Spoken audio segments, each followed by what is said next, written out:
जय श्री कृष्णा। प्रिय दर्शकों, आप सभी का स्वागत है हमारे इस YouTube चैनल पर। दर्शकों, जब आने वाला समय खराब है, 2027 तक का समय प्रलय का है, युग परिवर्तन का है, तो ऐसे में हम क्या करें, हमारी सुरक्षा कैसे हो। एक साधारण से साधारण आदमी, गरीब से गरीब आदमी भी ऐसा क्या करे जिससे वो इस समय पर अपने आप को सुरक्षित कर पाए, या प्रलय का ये जो नकारात्मक प्रभाव है उसके जीवन पर कम से कम पड़े।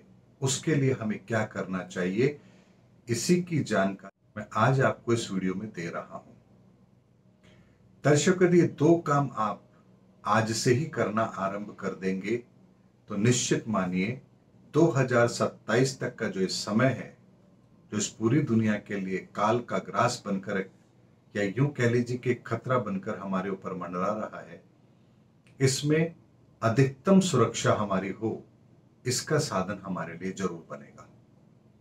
करना क्या है दर्शकों, बहुत छोटा सा उपाय है, साधारण सा उपाय है, पैसा खर्च नहीं होगा, लेकिन इसका महत्व बहुत बड़ा है। करना क्या है दर्शकों, आपने सुना होगा, जैसा खाए अन्न वैसा होए मन।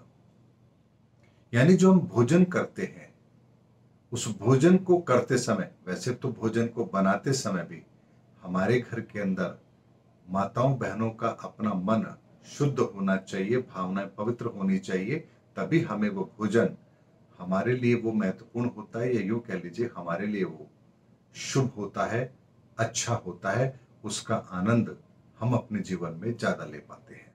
लेकिन भोजन करने से पूर्व भी हमें एक काम अवश्य करना चाहिए, और वो ये, जब भी आप भोजन करने बैठे, कहीं पर भी, अपने घर में, कहीं शादी पार्टी में, या कहीं रेस्टोरेंट में, कहीं पर भी आप जब भोजन करें, सुबह का और शाम का, तब आप एक काम जरूर करें।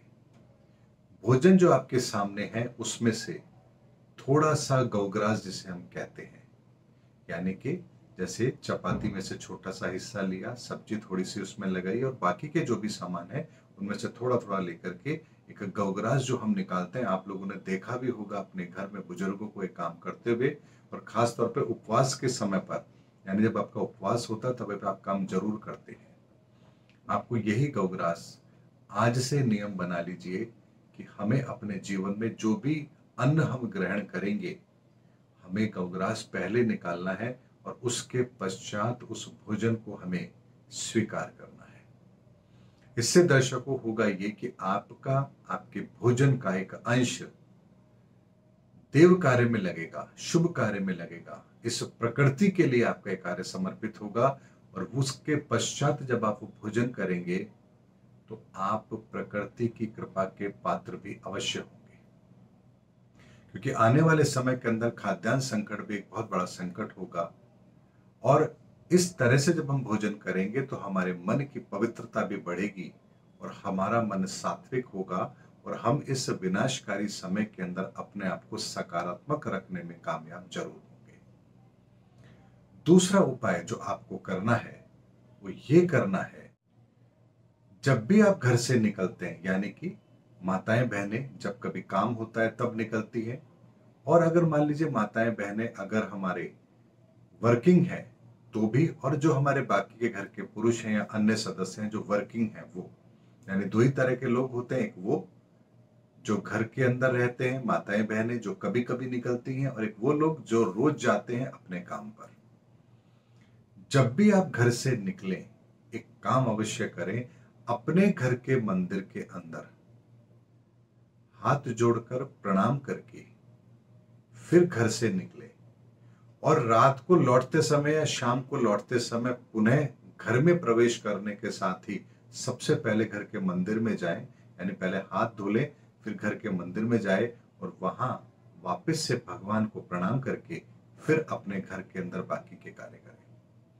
यानी दर्शकों, घर से निकलते समय आप ईश्वर के सामने अपने घर के मंदिर में आप प्रणाम करेंगे, और मन में प्रार्थना करेंगे, हे प्रभु, आज का दिन आपको समर्पित है, और इसके परिणाम भी मेरे जीवन में जो श्रेष्ठ हो वो मुझे आप प्रदान करें। और उसके पश्चात आप अपने काम पर जाइए जहां भी आपको जाना है। और जब वापस लौट करके आप आते हैं तब वापस से आपको हाथ धो करके मंदिर में जाना है, प्रणाम करना है और प्रभु से प्रार्थना करनी है, हे प्रभु आज का दिन आपको समर्पित है और मेरे इस आज के दिन को शुभ कार्य में आपने जो व्यतीत किया है मेरा ये दिन, इसके लिए मैं आपको हृदय से मैं आपका आभार प्रकट करता हूँ। ऐसी प्रार्थना करके आप सुबह और शाम जब घर से निकलते हैं और घर से आते समय तो ये नियम बनाना आप शुरू कर दीजिए। माताएं बहनें या वो लोग जो घर में ही रहते हैं लेकिन कभी कभी बाहर जाते हैं किसी काम से, तब भी आप ये कार्य घर से करके जरूर जाएं। दर्शकों, घर के अंदर हम बहुत प्रयास करते हैं हमारे घर का वातावरण शुद्ध रहे, हम वो प्रयास करते भी हैं, लेकिन जब हम घर से बाहर जाते हैं तो कई तरह की नकारात्मक ऊर्जाएं हमारे आसपास जरूर आती हैं। चाहे वो चौराया हो या कोई ऐसा स्थान हो जहां आपको नहीं जाना चाहिए, या वो स्थान पवित्र नहीं है, या आपके आसपास के बहुत से लोग हैं जो किसी तरह के तंत्र मंत्र में विश्वास करते हैं। ऐसे बहुत सारे नकारात्मक ऊर्जाएं आपके आसपास से गुजरती हैं लेकिन आपको पता नहीं होता है। ऐसे में आप जब ये कर्म करके जाएंगे तो आपके घर की सकारात्मक ऊर्जा सदैव आपके साथ रहेगी और आपकी सुरक्षा करेगी। ये एक ऐसा शक्ति कवच है जो आपकी रक्षा करेगा। ये 2 उपाय आपको अवश्य करने हैं, इस बात का आप ध्यान रखिए। और ये 2 उपाय यदि आप कर लेंगे तो आपको 2027 तक किसी भी प्राकृतिक आपदाओं का सामना नहीं करना पड़ेगा। ईश्वर आपकी रक्षा अवश्य करेंगे। उसके अतिरिक्त दर्शकों, यदि आप घर में अपने नियमित पूजा पाठ करते हैं तो वो आप करते रहिए। इसके साथ में एक चीज मैं आपको और बताता हूं। हमारे रत्न शास्त्र के अंदर भी कुछ रत्न ऐसे होते हैं जिनमें अद्भुत शक्ति होती है। नवरत्नों के बारे में आपने सुना होगा, लेकिन अमूमन नवरत्नों का प्रयोग हम राशि रत्न के आधार पर करते हैं, ये बात आप सब लोग जानते हैं। लेकिन एक ऐसी रिसर्च भी है जो इन रत्नों के संदर्भ में है, लेकिन अमूमन लोगों को पता नहीं है। यानी रत्न जब जमीन से निकलते हैं, जो इनका रॉ फॉर्म होता है, उसी रॉ फॉर्म के रत्न को लेकर यदि हम उनको अभिमंत्रित करके यदि हम अपने घर में रखते हैं तो घर के अंदर किसी भी तरह की नकारात्मक ऊर्जा प्रवेश नहीं करती है और हमारी सुरक्षा भी होती है। ये एक कार्य भी आपको अवश्य करना चाहिए यदि आप ये करने में सक्षम है तो। नहीं करने में सक्षम है तो 2 उपाय जो मैंने आपको बताए हैं वो भी आपके काम करेंगे, लेकिन अगर आप सक्षम हैं तो ये रत्न को घर में रखने का कार्य भी आप जरूर करिए। मैं वीडियो में आपको कुछ पिक्चर्स दिखाता हूं। ये डिफरेंट तरह के रत्न होते हैं जो हीलिंग करके, अभिमंत्रित करके, जिनका प्रयोग घर के अंदर सकारात्मक ऊर्जा के प्रवाह को बनाए रखने के लिए किया जाता है।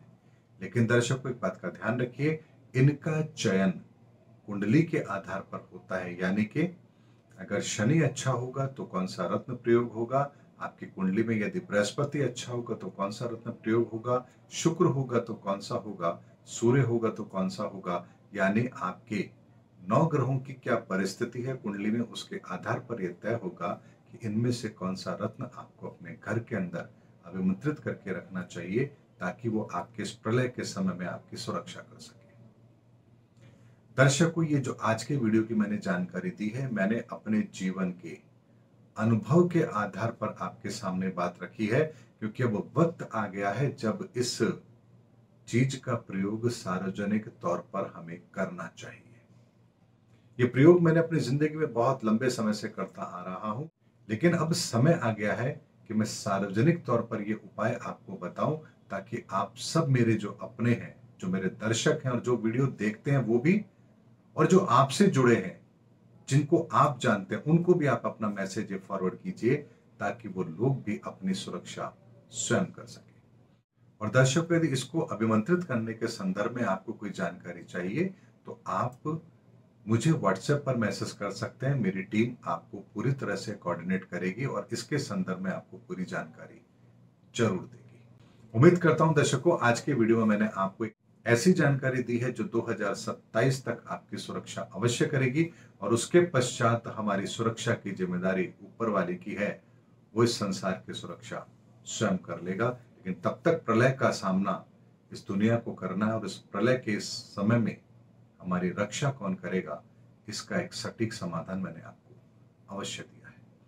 उम्मीद करता हूं दर्शकों मेरा वीडियो आपको जरूर पसंद आया होगा। अगले वीडियो में आपसे फिर भेंट होगी, तब तक हमारे चैनल पर बने रहिए। जय हिंद, जय भारत।